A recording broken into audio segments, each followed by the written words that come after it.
The Cleveland Cavaliers have been around since 1970, and while they may not be viewed in the same light historically as other franchises like the Los Angeles Lakers and Boston Celtics, they have put together quite an interesting history over their 53-year existence. With that in mind, here are 10 facts about the Wine and Golders that you may not have been aware of. Number 1. The Cleveland Cavaliers, as we know them, began play as an expansion team alongside both the Portland Trail Blazers and Buffalo Braves. Their home games were conducted at Cleveland Arena from 1970 to 1974, which was followed by the Richfield Coliseum from 1974 to 1994. They have been at Rocket Mortgage Fieldhouse ever since. Number 2. The Cleveland Cavaliers went a dreadful 15-67 in their inaugural season. They were led by rookie head coach Bill Fitch, and their leading scorer was a 26-year-old Walt Wesley, who averaged 17.7 points and suited up in all 82 games for the Cavs that season. They had the roughest of starts as they opened their inaugural campaign by losing their first 15 games. Their first victory occurred against the Portland Trail Blazers on November 12, 1970 by the score of 105-103. The top players from that game: Walt Wesley, who totaled 21 points and 15 rebounds, as well as Jim Barnett, who dropped 27 points for Portland. Number 3. They experienced their first winning season when they went 49-33 during the 1975-76 season.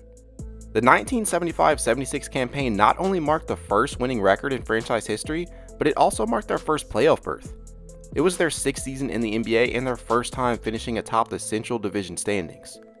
This was a pretty well-balanced team in terms of scoring production, as 7 players ended up with double-digit scoring averages that year, led by Jim Chones at 15.8 points per game. In their first postseason series, they faced the Washington Bullets in a hard-fought 7-game series, winning the final game by the score of 87-85 off of a Dick Snyder shot with 4 seconds to go, which resulted in a date with the Boston Celtics in the Eastern Conference Finals. And while they wound up losing that series 2-4, it kicked off the first of 3 straight postseason appearances for the Bill Fitch-led Cavaliers. Number 4. The Cavs have selected number 1 overall 6 different times. The Cleveland Cavaliers have made more number 1 picks than any other franchise in NBA history, with 6 total number 1 picks, including 3 over a 4-year span from 2011 through 2014. These picks include Austin Carr, Brad Daugherty, LeBron James, Kyrie Irving, Anthony Bennett, and Andrew Wiggins. And considering that 4 out of those 6 have made at least 1 All-Star appearance while with the team, one of them is widely considered to be the potential GOAT, and another made the biggest shot in NBA Finals history, I'd say they've done pretty good with those picks. Number 5. As of right now, Cleveland has 7 numbers retired. The Cavs currently have 7 numbers that are retired. Those include Bobby Bingo Smith's number 7, which was retired on December 4th, 1979. Zydrunas Ilgauskas' number 11, retired on March 8, 2014. Larry Nance Sr.'s number 22 was retired in 1995 after the big man spent 7 successful seasons with Cleveland. His son Larry Nance Jr. would don the legendary number 22 in honor of his father years later. Mark Price's number 25 was put up in the rafters on November 13, 1999, and deservedly so, as Price is widely considered to be one of the 5 best players in franchise history. Austin Carr's number 34 has been hanging in the rafters since January 3, 1981. The man affectionately referred to as Mr. Cavalier holds career averages 15.4 points, 2.9 rebounds, and 2.8 assists. His best individual campaign came during the 1973-74 season as he put up 21.9 points, making the All-Star game along the way.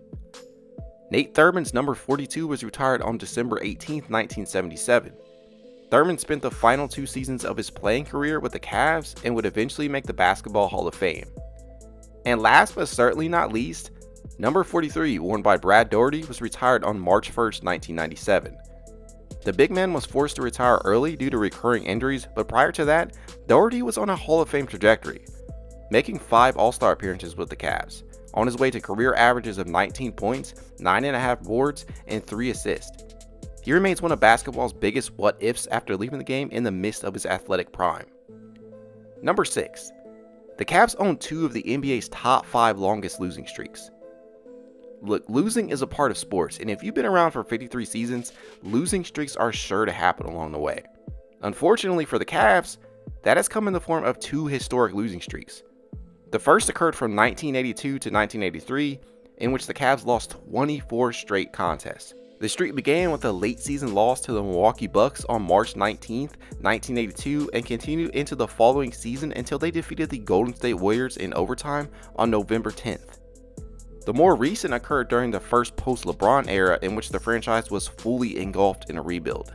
The losing streak began back on December 20th, 2010, when they lost to a Darren Williams-led Utah Jazz team by the score of 90-101, and continued into the new year until they defeated the Los Angeles Clippers in overtime on February 11, 2011. It's pretty insane that it took a game heading to overtime to end both of these horrific streaks. Number 7. 6 current Hall of Famers have played at least one season with the Cavs. While none of these players were with Cleveland for a long duration, each of them has earned their place in the Naismith Basketball Hall of Fame. That list includes Nate Thurmond, Walt Frazier, Lenny Wilkens, Shaquille O'Neal, Dwayne Wade, and Ben Wallace. And this list is sure to grow with players like LeBron James, Kyrie Irving, Kevin Love, Darius Garland, and Donovan Mitchell still playing. When they hang them up, they're sure to be Hall of Famers. Number 8. Cleveland has 31 All-Star team selections all time. Unlike the MLB, in which each team has to be represented by at least one player, the NBA is entirely dependent on fan, player, and media voting, and if necessary, commissioner admission for its representatives. This means that sometimes a franchise has no All-Stars in any given year. The Cavs have been fortunate enough to feature 31 All-Star selections over the years. And while nearly a third of those came from LeBron James, it's still pretty impressive that they have had that many selections. The most recent was Donovan Mitchell, who earned starter status with Team Giannis during the 2022-23 version of the exhibition. Number 9. The Cavaliers have the 19th most wins in NBA history among active teams. Among the NBA's 30 teams, Cleveland has played the league's 17th most at 4,271 total games played. Their 1,984 total wins ranked 19th. The Cavs have an all-time winning percentage of 46.5%, and while this seems low, they actually have the NBA's 6th highest postseason winning percentage at 53.8%, which is just ahead of the Chicago Bulls all time. They're one of 20 active teams that have at least one title in NBA history. Number 10.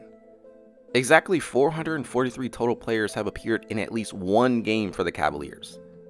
53 years is a pretty long period of time, and the fact that NBA rosters aren't nearly as expansive as, say, the NFL's means that there isn't always likely to be many new faces joining a team each season, as longevity and continuity can be big factors in regards to long-term success.